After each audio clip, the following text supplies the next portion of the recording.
Subscribe करें और bell दबाएं ताकि कोई खबर रह न जाए।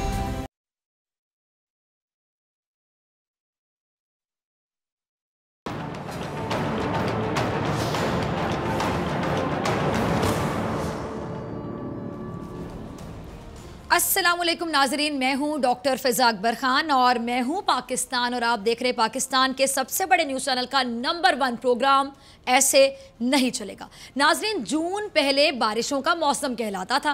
बारिशें तो हुई नहीं, लेकिन गिरफ्तारियां ज़रूर होना शुरू हो गई हैं। आसिफ अली जरदारी की गिरफ्तारी, फिर हमजा शहबाज की गिरफ्तारी और फिर लंदन में एक बड़ी गिरफ्तारी। लग यूं रहा है कि सब के सब शायद गिरफ्तार हो जाएंगे, बस एक शहबाज शरीफ रह जाएगा।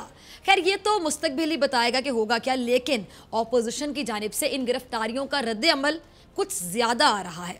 बल्कि यहाँ तक कहा जा रहा है कि इंतकाम लिया जा रहा है।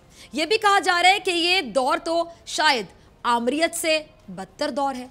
कहा तो ये भी जा रहा है कि मौजूदा हुकूमत का ये शायद आखिरी वक्त चल रहा है।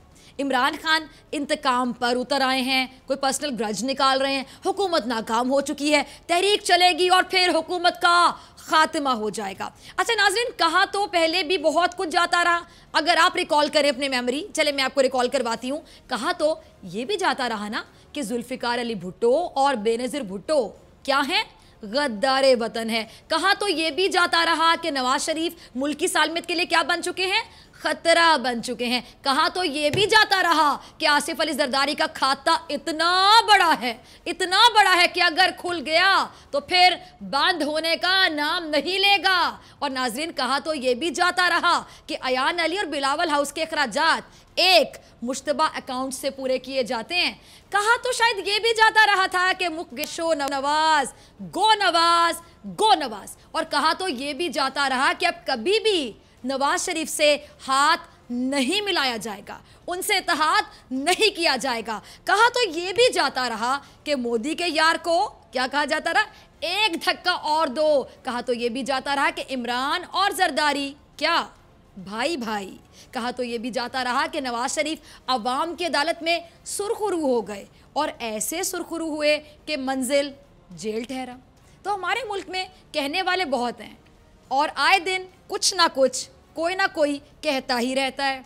किसी को ख्वाब आ जाते हैं कि आज फलां सियासतदान जेल में होगा और कल किसी सियासतदान की कुर्सी तक नहीं बचेगी। किसी को वसवसे आते हैं, किसी को डर लगता है, कोई बहादुरी की एक्टिंग करता दिखाई देता है और किसी को किराए के तर्जुमान भी कहा जाता है। और कुछ तो अलकाबात ऐसे हैं जो मैं शायद बता भी नहीं सकती। हमारी मुल्की सियासत में आपको हर किरदार नज़र आएगा। मैं अगर एक किरदार का जिक्र करूँ, एक किरदार ऐसा जो मेरे जहन में आ रहा है, जो अपना दस्तरख्वान अपने साथ उठाए फिरता है। जहाँ हुकूमत होती है वो वहीं पर अपना दस्तरखान लगा लेता है। वो मोहतरम शख्सियत जो पाकिस्तान की सियासत में रिश्ता करवाने वाली खाला का किरदार अदा करती रही है।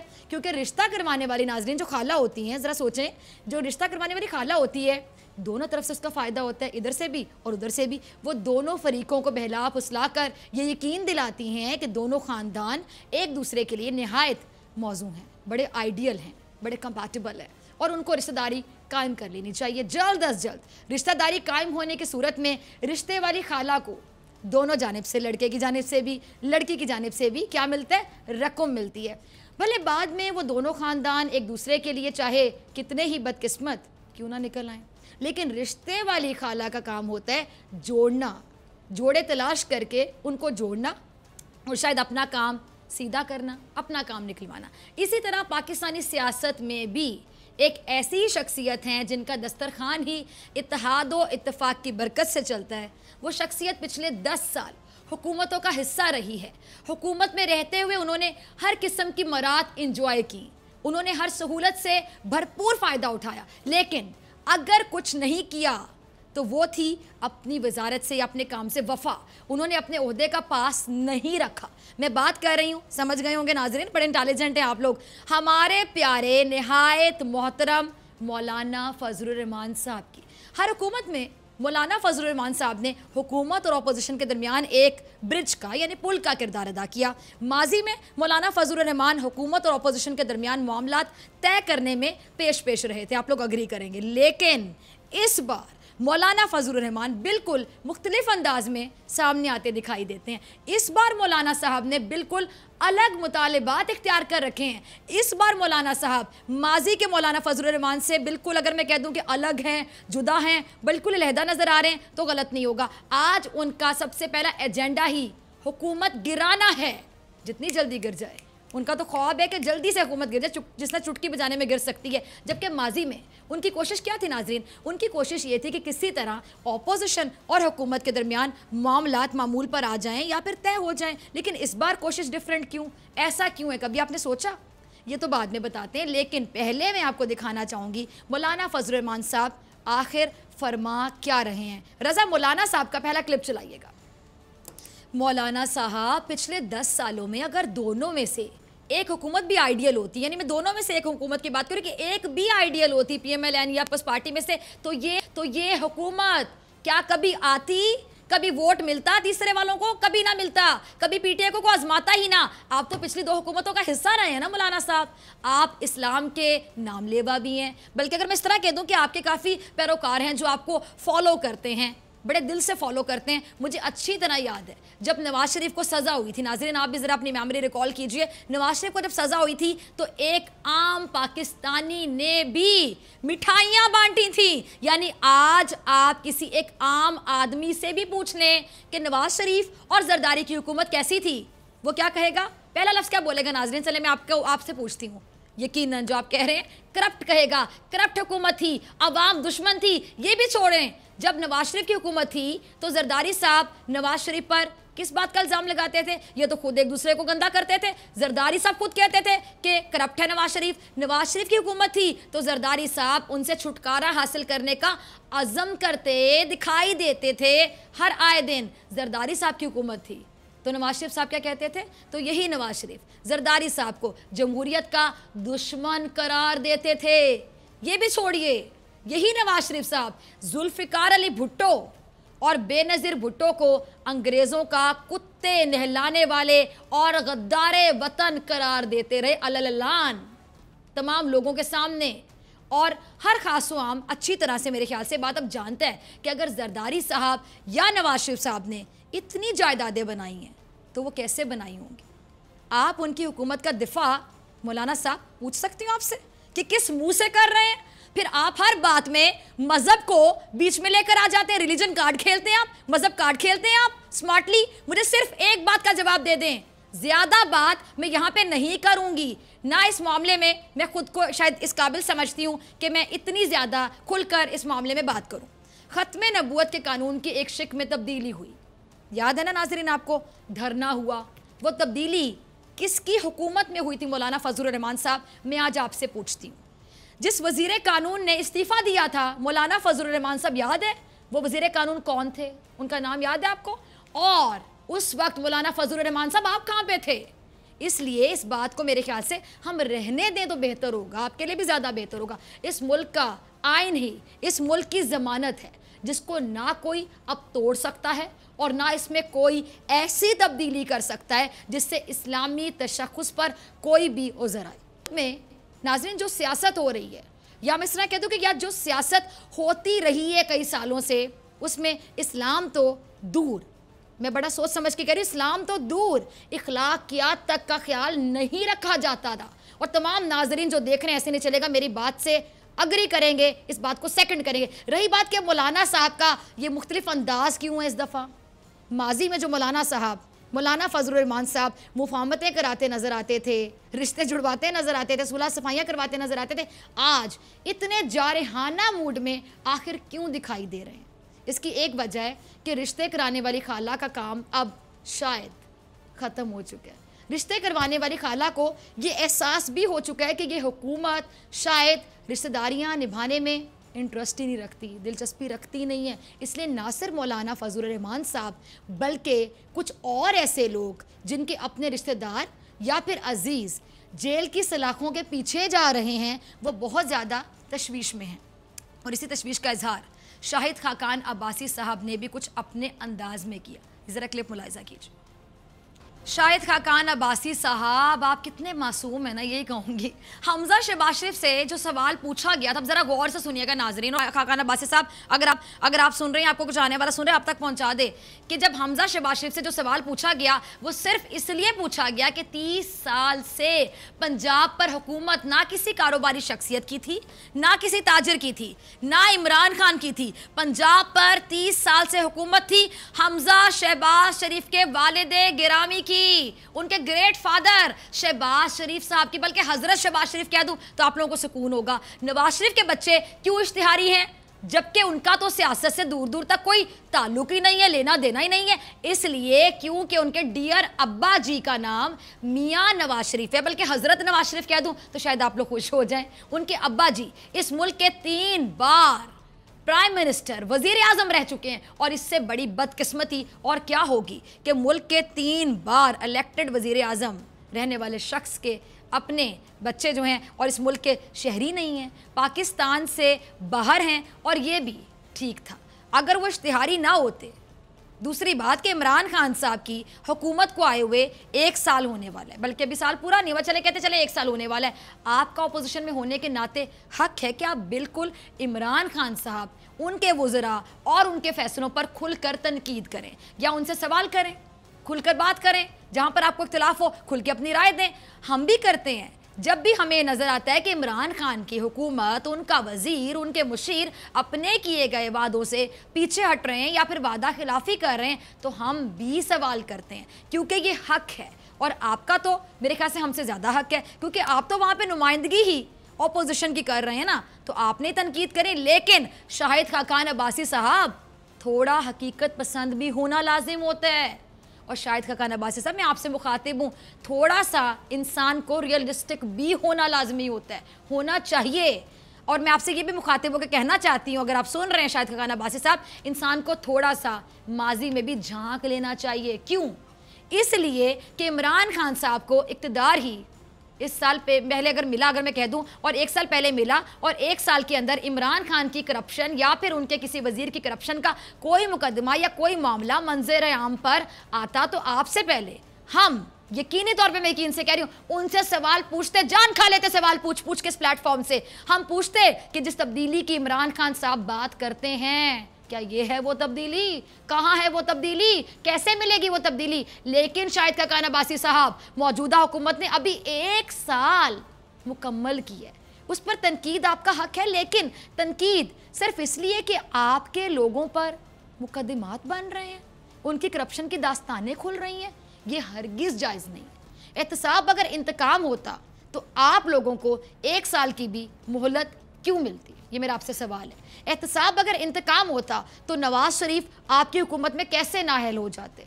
एहतसाब अगर इंतकाम ही होता तो फिर आज आप PIA का कबाड़ा बनाकर इस तरह आज़ादाना क्या प्रेस कॉन्फ्रेंस कर रहे होते? ये मेरा आपसे सवाल है। एहतसाब अगर वाकई इंतकाम का नाम होता तो फिर LNG के वो मुआहदे जिनके बारे में कहा जाता है कि उन मुआहदों से पाकिस्तान को खुलेआम में कह रही हूँ नुकसान पहुँचा, उनकी बुनियाद पर आप जेल में ना होते खाकान अब्बासी साहब? एहतसाब अगर वाकई इंतकाम होता तो फिर आपको अदालतों से रिलीफ क्यों मिलता? एहतसाब अगर इंतकाम होता तो मरियम नवाज की ज़मानत क्यों होती? एहतसाब अगर इंतकाम होता तो फिर नवाज शरीफ की तिब्बी बुनियादों पर ज़मानत होती कैसे? एहतसाब अगर वाकई इंतकाम हो, फिर शहबाज शरीफ आज जेल से बाहर कैसे आज़ाद घूम रहे हैं? एहतसाब अगर वाकई इंतकाम होता तो फिर सिर्फ इल्ज़ामात की बुनियाद पर ही सज़ाएँ होती, और अगर इल्ज़ामात की बुनियाद पर ही सज़ाएँ हो रही होती तो आप समेत पूरी ऑपोजिशन ही जेल के अंदर बैठी होती, इस तरह खुलेआम बोल ना रहे होते। लेकिन ये इंतकाम नहीं है, एहतसाब है। इल्ज़ामात जब साबित होने लगते हैं, जब शवाहिद सामने आते हैं, तभी अदालत गिरफ्तारी का हुक्म देती है। अब इतनी सी बात तो आपको भी समझ आती है, तो क्यों खेलते हैं आके? जब माइक मिलता है तो प्रेस कॉन्फ्रेंस करते हैं, झूठ बोलते हैं आप लोग। इसी लाहौर हाई कोर्ट से हमजा शहबाज शरीफ को कितनी बार ज़मानत मिलती है, ये आपको याद नहीं है? आसिफ अली जरदारी साहब ने कितनी ही बार अपनी बेल करवाई, ये भी आपको याद नहीं है? लेकिन मुकदमात ही जब आप लोगों पर हैं, जो मुसलसल चल रहे हैं, उनमें अगर आपका दिफा कमज़ोर होगा या शवाहिद मौजूद होंगे तभी गिरफ्तारी अमल में आएगी ना। नाज़रीन, इतनी बात आपको भी समझ आती है। इस पर ये लोग जिनसे मैं मुखातिब हूँ, खाकान अब्बासी साहब आपसे मुखातिब हूँ और आप जैसे चंद लोगों से मुखातिब हूँ, इस पर आप इस किस्म की बातें करेंगे तो फिर कैसे चलेगा। शायद खाकान अब्बासी साहब का ज़रा अगला क्लिप भी देखिएगा। क्या किसी डॉक्टर ने ऑपरेशन थिएटर की बजाय ऑन कैमरा किया होगा, या आवाम के सामने किया हो कि आवाम के सामने आज हम ऑपरेशन करने लगे हैं, या कभी किसी इंजीनियर ने कोई इमारत बनाने से पहले अपने तमाम तर प्लान्स, बिल्डिंग का नक्शा आवाम को समझाया है कि बिल्डिंग ऐसे बनेगी या कैसे बनेगी। कहने का मकसद नाजरीन सिर्फ इतना है कि हर इदारे का अपना काम होता है और उस काम का एक अपना तरीका कार होता है। बदकिस्मती इस मुल्क की शायद ये है कि इस मुल्क में अगर सबसे कमज़ोर कोई इदारे हैं तो वो कानून के हैं, सबसे सुस्त कोई निज़ाम है तो वो कानून का है। नैब आज से पहले क्या था? नवाज शरीफ साहब के दौर में नैब क्या था? अदालत ने तो नैब को फौत करार दे दिया था कि नैब शायद विफात पा चुके हैं। नवाज शरीफ साहब ने सीधी धमकियां लगाई थी ना नैब को कि नैब मासूम लोगों को क्या करते हैं, परेशान करते हैं। एक तो मेरी समझ में ये नहीं आता कि मासूम लोग आखिर कौन हैं। ये मासूम लोग नाज़रीन कौन हैं, आपने कभी सोचा? और वो आम आदमी जो कल भी गुर्बत की चक्की में पिस रहा था और आज भी गुर्बत की चक्की में पिस रहा है, या वो अमीर कबीर शख्स जिसके पीछे नैब पड़ा हुआ है, जिस पर करप्शन के मुकदमात हैं। मासूम आदमी आखिर कौन हुआ? ये जो सवाल का बॉल है मैं नाजरीन आपके कोर्ट में फेंकती हूँ, आप बेहतर जवाब सोच सकते हैं। वो आम आदमी जिसकी गुजर बसर भी मुश्किल से होती है, या फिर हुसैन नवाज या हसन नवाज मासूम आदमी होगा? आप मासूम इंसान किसे कहेंगे? वो माँ जो अपने बच्चों के लिए दर दर की ठोकरें खा रही है, वो माँ जो अपने बच्चों के मुस्तकबिल के लिए अनथक मेहनत करती दिखाई देती है, कामकाज करती दिखाई देती है, वो बहन जो अपने भाइयों का सहारा बनने की कोशिश कर रही है सिर्फ इस वजह से कि उनका घर भाइयों की कमाई से नहीं चल सकता, महंगाई इतनी है, या वो बेटी जो आज भी जहेज़ ना होने की वजह से घर बैठी है, या मासूम मरियम नवाज शरीफ साहिबा हैं। मासूम इंसान, अब आप बताएं कौन है आपकी नज़र में? वो आम शख्स जो अपने बच्चों का पेट पालने के लिए दो दो नौकरियां करता है, झिड़कियां खाता है, जिसे तनख्वाह भी लेट मिलती है लेकिन वो उस पर भी शुक्र अदा करता है। या मासूम फिर बिलावल भुट्टो जरदारी को कह लें, मासूम कौन हुआ नाजरीन आप बताएं। और दूसरा अहम सवाल, आज तक कितने लोग नैब के ऑफिस गए? जो ये प्रोग्राम देख रहे हैं उनमें से कभी कोई नैब के ऑफिस गए? मैं आपसे पूछती हूँ नाजरीन, जो ये प्रोग्राम नहीं देख रहे, एक आम शहरी हैं, क्या उनमें से कोई नैब के ऑफिस गया है? जो आज महंगाई का बोझ उठाने के लिए खुद को तैयार कर रहे हैं, तब्दीली की हुकूमत ने जो तब्दीली सर पर लाकर फाड़ी है, क्या वो लोग नैब के ऑफिस गए हैं? मासूम तो वो लोग हैं जो बेचारे नैब के ऑफिस गए तो दूर की बात, उन्होंने नैब का ऑफिस देखा तक नहीं है, क्योंकि नैब के ऑफिस कोई छोटे लोग नहीं जाते हैं। नैब के ऑफिस तो जाते ही वो लोग हैं जिन पर करोड़ों, या करोड़ों भी नहीं अरबों कहना चाहिए, अरबों की करप्शन के इल्ज़ामात होते हैं। तो मासूम लोगों को नैब तंग नहीं करता। नैब के पास इतना वक्त कहाँ कि वो मेरे और आपके जैसे लोगों के पीछे आएगा या फिर हम वहाँ पर जाएंगे। नैब तो इन जैसे बड़े अफराद से खुलकर सवाल करता है जो तीन तीन बार बारियां लेते हैं, जायदादों में बेपनाह इजाफा करते हैं, अपने बैंक बैलेंस, अपने अकाउंट्स में इजाफा करते हैं, और इसके बाद भी इनसे अगर कोई सवाल कर ले तो वो खुद को क्या कहते हैं? मासूम। मासूमियत से खुद को मासूम डिक्लेयर कर देते हैं। सदके जाऊं मैं इनके। जैसे बिलावल साहब भी कुछ लोगों को मासूम डिक्लेयर करने की नाकाम कोशिश कर रहे हैं। मैंने बड़ा सोच समझ के नाकाम कोशिश कहा। देखिए ज़रा, बिलावल साहब तो वाकई बहुत मासूम है। बिलावल साहब को सिर्फ इन बातों का इल्म होता है जिनसे वो अपने मुकदमे को सियासी रंग दे सकें। बिलावल साहब को कई तकरीरें करते हुए मैंने सुना, नाज़रीन आपने भी सुना, लेकिन बिलावल साहब को इस बात का इल्म तक नहीं कि सिंध में एड्स वबा की शक्ल इख्तियार कर रहा है। बिलावल साहब को इस बात का इल्म नहीं है कि सिंध में ही हिंदू कम्युनिटी के अफराद को पुलिस ने बहीमाना तशद्दुद का निशाना बनाया। बिलावल साहब को इस बात का भी इल्म नहीं है कि थर में आज भी बच्चे उसी तरह थर थर मर रहे हैं जिस तरह पहले मरते थे। थर आज भी थर थर कांप रहा है। इसी तरह बिलावल साहब को इस बात का भी यकीनी तौर पे इल्म नहीं है कि जो 2 नाम नहाद कौमी असम्बली के मेंबर गिरफ्तार किए गए उन पर इल्जामात थे क्या और महज इल्जामात नहीं है, उनके बयानात क्या हैं। बिलावल साहब जिस पाकिस्तान की आप बात करते हैं और इन 2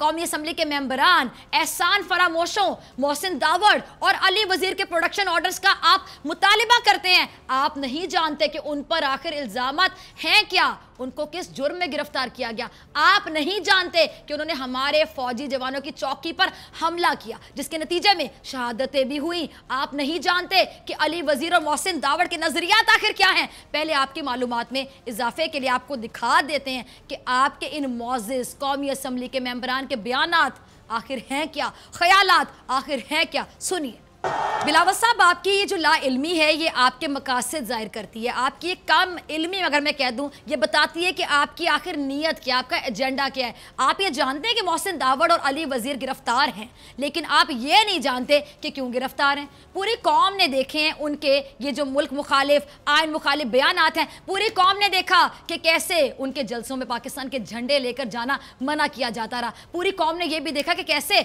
उन्होंने पश्तूनों का नाम इस्तेमाल करके अपने मजमूम अज़ाइम को हासिल करने की कोशिश की। और एक बात मेरी समझ में नहीं आती, आप लोग मुत्तहिदा पर आज भी इल्जामात लगा रहे होते हैं कि अगर मुत्तहिदा कौमी मूवमेंट के पास इक़दामात करने के लिए नहीं होते या फिर उनके पास कोई जवाब नहीं बचता तो फिर वो मुहाजिर कार्ड खेलते हैं। आपके सईद गनी साहब आए रोज ये कहते हैं कि मुत्तहिदा कौमी मूवमेंट पाकिस्तान मुहाजिर कार्ड खेलती है। उन लोगों का वतीरा है कि जी उर्दू बोलने वालों के नाम को इस्तेमाल करते हैं अपनी नाअहली छुपाने के लिए। ये आप लोग कहते हैं उस जमात के बारे में जो पाकिस्तान के आइन को भी मानती है और कानून को भी और इस वक्त हुकूमत का हिस्सा भी है। आपकी जमात बिलावल साहब ये भी कहती है कि सिंध को तकसीम करने वालों के ख्वाब कभी पूरे नहीं हो सकेंगे, जबकि मुत्तहिदा कौमी मूवमेंट पाकिस्तान का मुतालिबा अलग सूबे का है, तकसीम का नहीं है। लेकिन आप लोग इस बात को सुनना तक नहीं चाहते। फिर ये कैसी मुनाफिकत है, कैसा दोहरा मयार है। सिंध में आप ये तकसीम, ये मुहाजिर कार्ड बर्दाश्त नहीं करते और वजीरिस्तान में आप पश्तून कार्ड के हक में खड़े हो जाते हैं। जो गैर मुंतखब फर्द रियासत को गालियां निकाल रहा है, फौज पर हमले करवा रहा है, पश्तूनों को अफगानिस्तान की मोहब्बत में अलग करने की बातें अललान कर रहा है, फौज को खुलेआम कत्ल करने की धमकियां दे रहा है, उससे आप कह रहे हैं कि ठीक कर रहे हैं, उसके मुतालिबे सुने जाएं, उनके हकूक उनको दिए जाएं। तो फिर ये भी मान लो ना, कराची वालों के साथ भी तुम लोगों ने यही सलूक रवा रखा।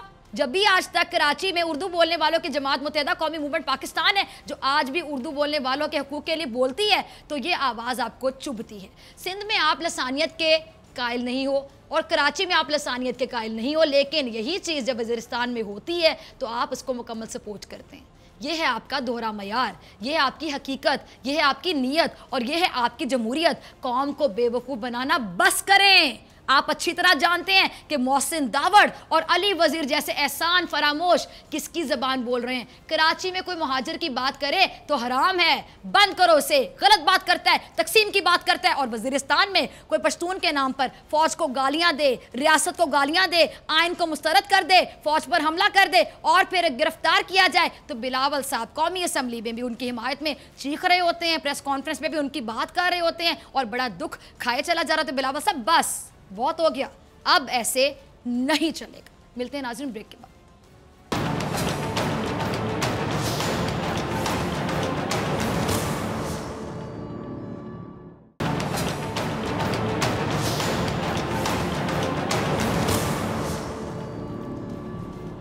वेलकम बैक नाज़रीन, आप देख रहे हैं ऐसे नहीं चलेगा। मैं हूं आपके साथ डॉक्टर फ़िज़ा अकबर खान। नाज़रीन, मौजूदा हुकूमत ने आखिरकार अपना बजट पेश कर दिया। बजट में वफाकी वजीरों की तनख्वाहों में 10% कमी का फैसला किया गया, जबकि ग्रेड 21 और 22 के सरकारी अफसरान की तनख्वाहों में इजाफा नहीं किया जाएगा।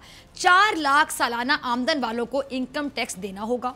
वज़ीर ममलिकत हमाद अज़हर ने बजट पेश किया और जब उन्होंने बजट पेश किया तो उनका क्या कहना था कि पाकिस्तान का मजमूई कर्जा 31,000 अरब रुपए है। कमर्शल कर्जे सूद पर लिए गए। बैरूनी कर्जों की बात उन्होंने की तो उसका हजम उन्होंने बताया कि ज़रूरत से कुछ ज़्यादा ही था। जारी खातों का खसारा जो है वो 20 अरब डॉलर और तिजारती खसारा 32 अरब डॉलर रहता गया। इसके अलावा बिजली के निज़ाम का कर्जा उन्होंने बताया कि 1200 अरब रुपए तक पहुंच गया था। माजी में रुपए की कदर मुस्तहकम रखने के लिए अरबों डॉलर झोंके गए थे। सितंबर 2017 की बात उन्होंने की कि 2017 में रुपया गिरने लगा और तरक्की का जोर टूट गया। सरकारी इदारों का खसारा 1300 अरब रुपए रहा। इंपोर्ट ड्यूटी की बात की जाए तो उसमें इजाफे से तिजारती खसारे में कमी हुई। वजीर आजम पर एतमाद के बाइस तरसीलात ज़र में 2 अरब डॉलर का इजाफा हुआ। 12 अरब माहाना गर्दिशी कर्जे में कमी आई। दोस्त ममालिक से 9.2 अरब डॉलर की सरमायाकारी मिली। सनती और बरामदी शोबे को अगर बात की जाए रियायती निर्खों पर बिजली गैस फराहम की गई। हुकूमती इकदाम के बायस बरामदात में इजाफा हुआ। IMF से 6 अरब डॉलर का मुआहदा हुआ। IMF पर अगर बात की जाए तो IMF बोर्ड की मंजूरी और जो मुआहदे पर अमल दरामद हुआ उसके बाद IMF मुआहदे के बाद इजाफी इमदाद भी मुयस्सर आने लगी और मालियाती नज़्म ज़ब्त के बायस उनका कहना था कि सरमायाकारी में इजाफा हुआ। सऊदी अरब से जो मौखर अदायगी उस पर तेल की सहूलत हासिल हुई और अगले साल तेल की दरामदी बिल में अगले साल मजीद कमी भी आएगी। तरक्याती मनसूबे उन्होंने बताया कि मुकम्मल करने के लिए फंड्स भी जारी किए गए। इनकी तादाद उन्होंने बताई 95। स्टेट बैंक को मजीद खुद मुख्तारी दी गई और अफरात ज़र को मॉनिटरी पॉलिसी के जरिए काबू भी किया जा रहा है, ऐसा भी उनका कहना था। और उसके साथ साथ उन्होंने बताया कि 145 अरब रुपए के जो रिफंड्स हैं वो जारी किए गए। रवा साल विफाकी बजट का तखमीना उन्होंने बताया कि 7.02 अरब रुपए रखा गया जो कि गुज़श्ता माली साल से 30% ज़्यादा है, जबकि विफाकी आमदनी का तखमीना उन्होंने बताया कि 6,717 रुपए ये बताया गया। अच्छा नाज़रीन, तब्दीली का नारा लगाने वाली इस हुकूमत ने बजट में अवाम की ख्वाहिशात, इरादों और ख्वाब सबको ही तब्दील करके रख दिया। बजट से मुतालिक एक राय ये भी दी जा रही है कि हालिया जो गिरफ्तारियां हुई हैं ये शायद बजट से तवज्जो हटाने का हरबा है। हमने सिलसिले में अवाम से राय ली, मौजूदा हुकूमत के बजट पर अवाम की आखिर क्या राय है और उनका क्या रद्द-ए-अमल है, अवाम का कहना क्या है। हमारे सेगमेंट देखिए बोल अवाम बोल। कि एक चीज़ फेयर होनी चाहिए कि इस गवर्नमेंट के लिए जितने कर्जे मिले हैं ये पुरानी हुकूमतों ने लिए हैं, मगर फिर भी ये अपने आप को सरवाइव करने की कोशिश कर रहे हैं। मगर मैं ये कहता हूँ जो हमने आज बजट में देखा है तो उसमें मैं तो यही रिएक्शन आम आदमी के लिए दूंगा कि उसके अंदर no sugar, no drinks, no bakery, no cooking oil, no milk और नो सिगरेट्स। तो इंसान खाएगा क्या, पिएगा क्या? आम आदमी जो है जो 17,500 सैलरी ले रहा है वो किस तरीके से सर्वाइव करेगा? ये फाइलर और नॉन फाइलर की जो जंग है अभी तक मौजूद है। अभी भी सारे के सारे टैक्सेस फाइलर के ऊपर डाले जा रहे हैं और आम आदमी जो है, लेबर क्लास जो है, वो जब ये सारी चीज़ें लेने जाएगा वो तो ये ना खा पाएगा, ना पी पाएगा, ना रह सकेगा। आम आदमी पे ही इसका इफेक्ट होना है। सबसे पहली बात यह है कि जी हर चीज़ पे टैक्स लग गया है और हर चीज़ पे टैक्स लगने की वजह से मेरे ख्याल में 20 से 25% फ्लैट हर चीज़ महंगी हो रही है और जिसका आपको अंदाज़ा होगा कि इमीडिएटली जो जनरल पब्लिक है, जो आम आदमी है, उस पर कितना असर पड़ेगा, ये गवर्नमेंट को विड्रा करना पड़ेगा। बजट में चंद चीज़ें ऐसी हैं कि हमारे लिए वो काफ़ी पॉजिटिव है, जैसे कि अभी ईंटों पर से 17% का GST जो टैक्स है वो ख़त्म किया गया है, जिसकी वजह से आम आदमी को अपने घर बनाने में थोड़ा सा आसानी पैदा होगी।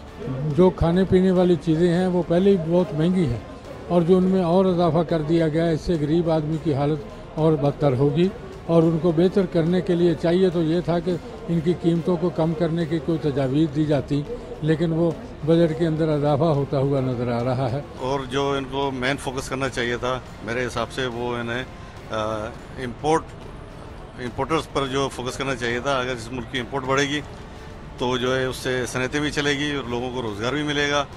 अब इससे उस पर इन्होंने फोकस नहीं किया, जिससे मैं समझता हूँ बेरोज़गारी में मज़ीद इजाफा होगा और आम खुर्दनोश की एशिया बढ़ने से गरीबों पर जो है नया एक महंगाई का तूफान आएगा। कर्जे अरबों के हिसाब से हैं और जो हमारा हदफ हमने लेना है वो उसके मुकाबले में नहीं होगा। आज तेल पे बढ़ गया, घी पे बढ़ गया, गोश्त पे बढ़ गया, मछली पे बढ़ गया। आप क्या खाओगे, क्या करोगे? महंगाई जो करी की है इससे पहले कर चुके, उनको ना भी करते कोई फ़र्क नहीं पड़ता था। पेट्रोल देख लें कहाँ से कहाँ पहुँची, जो चीज़ 10 रुपये की मिल रही थी वो 15 रुपये की हो गई है। हर चीज़ समझने के ऊपर चली गई है। मैं भी ख़रीदारी करके आई, जो मुझे पिछली दफ़ा दाल मूंग की आधा किलो 40-42 रुपये की मिली, आज मुझे 70 रुपये की मिली है। इसी तरह हर चीज़ पे यही मसला है, तो बजट में कोई भी ना करते तब भी वो काम हो चुका था। नहीं, मैं हमें कोई साजिश नहीं, क्योंकि ये सब पहले से पता चल रहा था कि ये होने वाला है। और हमने स्टॉक एक्सचेंज में होता हूँ तो मुझे अंदाज़ा होता है कि ये खबरें आ रही थी, पहले दिसंबर में कह रहे थे कि गिरफ्तार हो जाएगी, फिर होगा, लेकिन अब टाइमिंग ऐसी है कि लोग ये कह रहे हैं, लेकिन मैं नहीं समझता ऐसे कोई बात है। बजट लास्ट टाइम अगर हम पिछले साल का बजट देखें तो हमारे जो 50% था ना बजट का, वो तो कर्ज़ों में वापस हो रहा था। इस वक्त भी वही पोजीशन, लेकिन लास्ट टाइम इन्होंने ये कि कर्जे तो वापस कर रहे थे, लेकिन अपने फालतू खर्चे भी कर रहे थे। इस दफ़ा इन्होंने काफ़ी कंट्रोल किया है, और इसलिए मैं समझता हूँ कि ये स्टेप तो लेना ही था, इसके बाद कोई हल नहीं था। जी तो नाज़रीन, आपने आवाम की राय देखी। ये वो आवाम है जो कि वोट देती है इन लोगों को। कोई भी बजट बना रहा है, किसी की भी हुकूमत है, शेर वालों की हुकूमत है, तीर वालों की हुकूमत है, बल्ले वालों की हुकूमत है, आवाम हमेशा वो बोलती है जो आवाम फील करती है। आवाम की वही राय होती है, इसको हम न्यूट्रल राय कह सकते हैं। ये आवाम की राय, और आवाम की राय से आप अंदाज़ा लगा सकते हैं कि आवाम इस बजट को कैसे देखती है, आवाम इस महंगाई को कैसे देखती है, आवाम की इस बारे में क्या राय है। अच्छा, ये आपने आवाम की राय तो देख ली। मरियम औरंगज़ेब साहिबा भी बजट के मामले पर कुछ फरमा रही है। और मरियम औरंगज़ेब साहिबा, अगर मैं कह दूँ कि आजकल बड़ी इन हैं, और कुछ भी हो जाए मरियम साहिबा वीडियो ना बनाएं, मरियम साहिबा आके बात ना करें, मरियम साहिबा इज़हार ख्याल ना करें अपने फुल एक्सप्रेशन के साथ, ये हो नहीं सकता। तो ज़रा देखें कि आज किस मूड में मैडम क्या कह रही हैं, ज़रा सुनिए। अच्छा जी, बड़े आराम से आते हैं नाजरीन, ये लोग बड़ी बेशर्मी के साथ, मैं ये लफ्ज़ बोलूँगी कि बेशर्मी के साथ ये लोग आते हैं और आकर ये कहते हैं कि जी नालायक हुकूमत है, कुछ हो नहीं रहा। सिलेक्टेड का वर्ड भी बोलते हैं, नालायक भी कहते हैं। लाइक फिर कौन था मरियम औरंगज़ेब साहिबा? लाइक तो मेरे ख्याल से आपके वो जो ताहयात कायद नवाज शरीफ साहब जब करतूतों की सज़ा भुगत रहे हैं जेल में बैठ के, आपके ताहयात कायद के समदी साहब जो कि वज़ीर ख़जाना भी बने रहे थे, जिनको आप लोगों ने हॉर्स ट्रेडिंग करा के सेनेटर मुंतखब करवा दिया था। ये तमाम चीज़ें ढकी छुपी नहीं है कि सेनेटर का इंतखाब आखिर होता कैसे है। आप मुझे बताएं कि वो आपका लाइक जो बंदा था जिसने डॉलर को एक आर्टिफिशियल वे में फिक्स किया हुआ था, वो तो भला हो हुकूमत का कि आए और चीजें खुल के सामने कि किस तरह आप लोगों ने डॉलर को एक जगह पर फिक्स किया हुआ था, फिर कर देना था कुछ भला, कुछ एक्सपोर्ट्स हो जाती, रेवेन्यू जनरेट हो जाता, आमदन बढ़ जाती, इतने तारीखी गर्दिश कर देना आपने लोगों ने लिए होते। फिर देखिए इन लोगों की बातें सुने नाज़रीन के कर्जे लिए हैं और कहते हैं कि अब उतार कौन रहा है, तो आवाम ही उतारेगी ना, या तो आप लोग अपने लिए हुए कर्जे उतार कर चले जाते।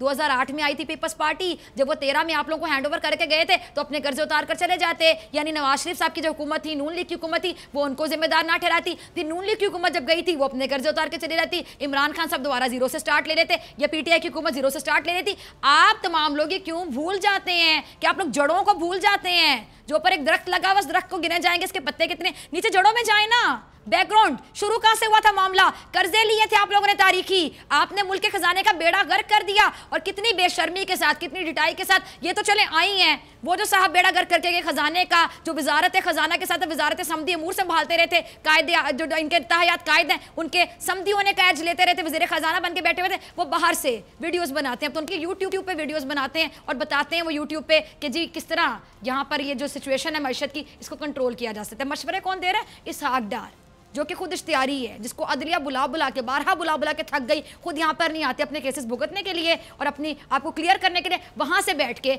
मशवरे देते। तो गुस्सा ना है तो क्या हो। उसके बाद तरक्की की आप बात करती हैं मरियम औरंगज़ेब साहिबा, तरक्की किस चीज़ का नाम है आप लोगों की नज़र में? क्या किस चीज़ का नाम रखा हुआ आप लोगों ने? तरक्की सड़कों का, पुलों का, ओवरहेड ब्रिजेस का, या अंडर पासेस का, या बसों का, या ट्रेनों का? किस चीज़ का नाम आप लोगों ने तरक्की रखा हुआ है?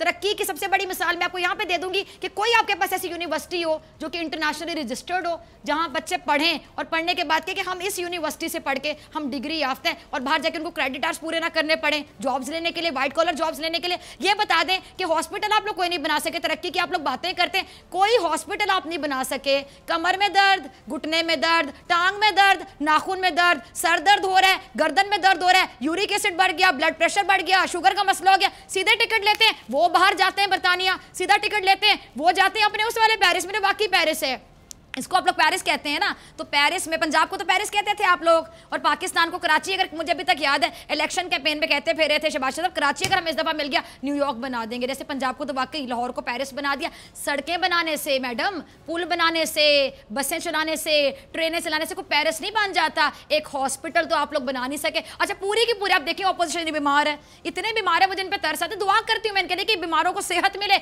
इतने बीमार हैं, इतने बीमार है कि हर बंदा ही बीमार है। मैं बीमार, तुम बीमार, ये बीमार, बीमार खेल रहे हैं लोग। क्या करने इन लोगों ने मुल्क के लिए? और यहाँ पर बैठ के ये एक हॉस्पिटल तक ना बना सके, फिर पता नहीं किस मुंह से तरक्की की बातें करते हैं। अवाम दोस्त बजट, एंड में कहना चाहूँगी अवाम दोस्त बजट, अवाम दुश्मन बजट, अवाम दुश्मन बजट, अवाम दोस्त बजट मैंने अपने होश में नहीं देखा। हमें कभी नसीब नहीं हुआ। आप तमाम लोग दूसरे पे कीचड़ उछालते हुए लिटरली बहुत ही बुरे लगते हैं।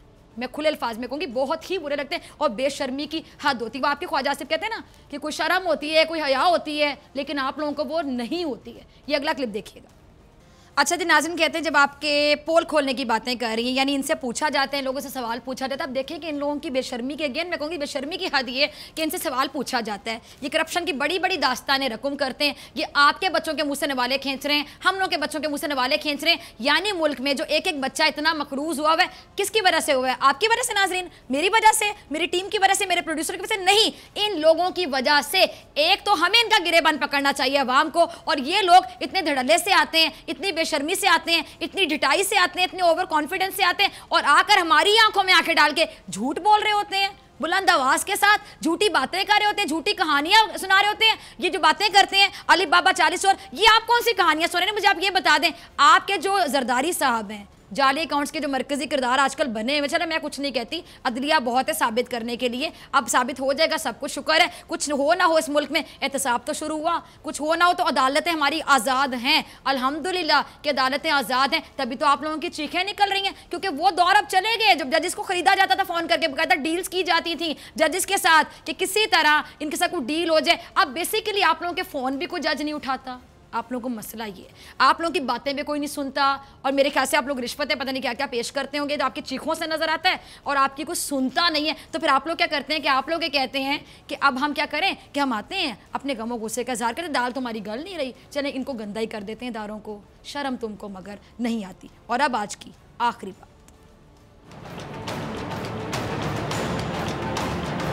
अच्छा नाज़रीन, इस तरह टीवी चैनल्स होते हैं, रेडियो होता है, लेकिन आजकल टीवी चैनल्स की तरह, रेडियो की तरह एक और चीज़ बहुत ज़्यादा इन है, बल्कि शायद बहुत ज़्यादा इन है, सोशल मीडिया। वहाँ पर हम देखते हैं कि हर बंदा सिचुएशन के हवाले से तज्जिया भी देता है, बड़े बड़े एनालिस्ट भी होते हैं, बड़े क्यूट एनालिस्ट भी होते हैं, छोटे बच्चे भी होते हैं, अपनी राय का खुलकर इजहार कर रहे होते हैं। कई बार बहुत नेगेटिव हो जाता है, जिसमें मुझे बड़ी तकलीफ होती है कि वहाँ पर भी कोई लिहाज होना चाहिए, वाकई वो ख्वाजा आसिफ की तरह शर्म होनी चाहिए कोई ना कोई। अच्छा जी, वहाँ पर मैंने बड़े मज़े की चीज़ देखी, आज की जो सिचुएशन है आजकल की, उसके हिसाब से बड़ी लाइटर नोट पर बताने जा रही हूँ, किसी की दिलजारी तो पहले माजरत चाहती हूँ। नवाज शरीफ साहब का जेल से इरशाद, किसी ने क्या शेयर किया कि नवाज शरीफ साहब का जेल से इरशाद, मैं अकेला ही चला था जानिबे मंजिल, मैं अकेला ही चला था जानिबे मंजिल, मगर लोग मिलते गए, कारवान बनता गया। इसी के साथ डॉक्टर फैज़ा अकबर खान को दीजिए इजाज़त, आपसे मुलाकात होगी कल इंशाल्लाह, सेम टाइम सेम चैनल। अगर ज़िंदगी ने वफ़ा की दुआओं में याद रखेगा और अपना ढेर सारा ख्याल रखेगा। अल्लाह ने के बाद